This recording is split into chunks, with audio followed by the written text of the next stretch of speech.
السلام علیکم ورحمۃ اللہ وبرکاتہ۔ آج کا ہمارا ٹاپک اس بات پر ہے کہ کیا مسلمان یا غوث اعظم مدد کہہ سکتا ہے؟ کیا کسی ولی سے مدد مانگنا درست ہے؟ اور کیا اسلام نے غیر اللہ کو پکارنے کی اجازت دی ہے یا نہیں؟ یہ کام شرک کے زمرے میں آتا ہے۔ آج ہم قرآن و حدیث کی روشنی میں اس بات کو جاننے کی کوشش کریں گے۔ قرآن مجید میں اللہ تعالیٰ نے اس کا اصل مقصد بیان فرمایا ہے۔ اللہ تعالیٰ نے قرآن مجید میں ارشاد فرمایا، ہم تیری ہی عبادت کرتے ہیں اور تجھ ہی سے مدد مانگتے ہیں۔ ایک اور جگہ ارشاد فرمایا، اللہ کے سوا کسی کو مت پکارو جو نہ فائدہ دے سکتا ہو اور نہ نقصان۔ قرآن کا اصول یہ ہے کہ اصل مدد صرف اللہ ہی سے ہے اور اللہ ہی سے مانگنی چاہیے۔ دعا بھی صرف اللہ ہی کے لیے ہے اور توجہ بھی صرف اللہ ہی کی طرف ہونی چاہیے۔ سوال یہ ہے کہ کیا غیر اللہ سے مدد مانگنا ہمیشہ سے منع ہے اور ہمیشہ کے لیے منع ہے، یا اس میں تھوڑی گنجائش بھی باقی ہے؟ اس کا اہم نقطہ یہ ہے کہ اللہ کے علاوہ غیب کی مدد مانگنا حرام ہے۔ انسانوں سے ظاہری یا اسبابی مدد مانگنا جائز ہے۔ جسے قرآن مجید میں ارشاد فرمایا، اس کی قوم کا شخص اس سے مدد مانگنے لگا۔ اس آیت میں حضرت موسیٰ علیہ السلام سے مدد مانگی گئی، یہ جائز ہے۔ تو انسان یا ولی سے دو طریقے سے مدد مانگی جا سکتی ہے۔ ایک تو اسبابی مدد، دنیاوی یا ظاہری طور پر، وہ جائز ہے، جیسے کسی بھائی سے اپنی مدد کے لیے کچھ مانگنا یا کچھ کہنا۔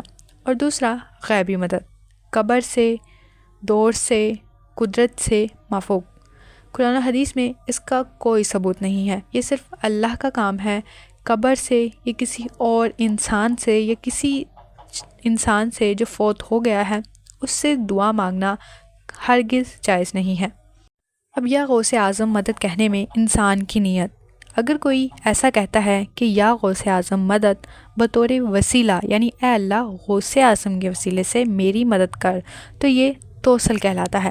اس پر اہل سنت کے بڑے علماء نے نرمی کی ہے۔ لیکن اگر کوئی یہ عقیدہ رکھے کہ غوث اعظم خود غیب سے مدد کر سکتے ہیں، وہ ہر جگہ سن سکتے ہیں اور وہ ہر مشکل حل کر سکتے ہیں، تو یہ عقیدہ غلط ہے، قرآن کے خلاف ہے اور شرک کی طرف لے جا۔ نبی کریم صلی اللہ علیہ وسلم نے فرمایا، جب مانگو تو اللہ ہی سے مانگو اور جب مدد چاہو تو اللہ ہی سے مدد چاہو۔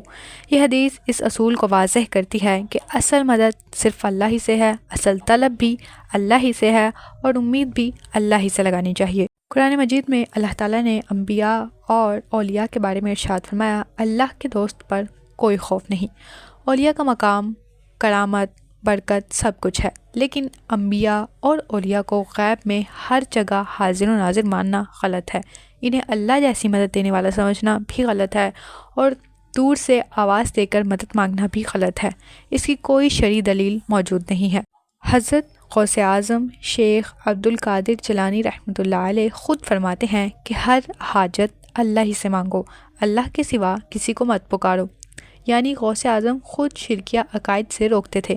آپ رحمہ اللہ نے فرمایا، میں خود محتاج ہوں، غنی صرف اللہ ہے، تو پھر کوئی انسان انہیں ایسا مقام کیسے دے سکتا ہے جسے وہ خود بھی نہیں مانتے؟ علماء کا ایک معتدل طریقہ یہ ہے کہ اولیاء کا احترام لازم ہے، ان کے وسیلے سے دعا مانگنا جائز ہے، لیکن غوث اعظم کو حاضر و ناظر سمجھ کر مدد مانگنا غلط ہے۔ ان سے غیبی مدد کا عقیدہ کرنا یہ باطل ہے اور ان کو اللہ کے برابر سمجھنا شرک ہے۔